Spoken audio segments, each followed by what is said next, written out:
தம்பி வணக்கம் தம்பி. நம்ம பைக்கா பைக்கு ஒரு 100 ரூபா கொடுத்து டோக்கன் வாங்கிக்க.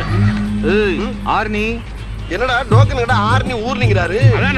தம்பி நீங்க மாநகராட்சியில சைக்கிள் சட்டை குத்தி கத்துறீங்க, நான் மதுரை மாநகராட்சியை குத்தி கத்துறேன். அதனால இந்த ஊர்ல எங்க வண்டி நிப்பாட்டலாம் அண்ணன் தான் டோக்கன் போடுவாரு.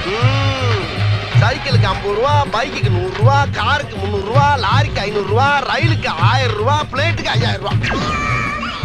சொல்லிக்கிட்டு இருக்கேன் போயிட்டு இருந்த அப்படி டோக்கனை போடியா. போட்டா என்ன அடிக்கிற மாதிரி ஓங்குற? அடிச்சிருவேண்டா. 10000 போடல. 10000 போடாட்டி என்ன? நீ பாட்டுக்கு பொசுக்குன்னு வேட்டி ஓடிட்டு ஓடி போயிட்டனா? நான் கூட தான் 10000 போடல பயந்துட்டா தெரியுறேன். நீ ஒரு மானங்கட்ட ஈத்தற. போட்டா என்ன போலன்னா என்ன? நான் மானம் உள்ளவன்டா. இங்க வர அண்ணனுக்கு மானம் இருக்காண்டா. அப்ப நமக்கு லாபம் ஊர கேக்குறேன். பெட்டி பெட்டி ஒரு மடப்பைய உங்கிட்ட போய் என்னடா வேட்டி ஒரு விட்டாரா?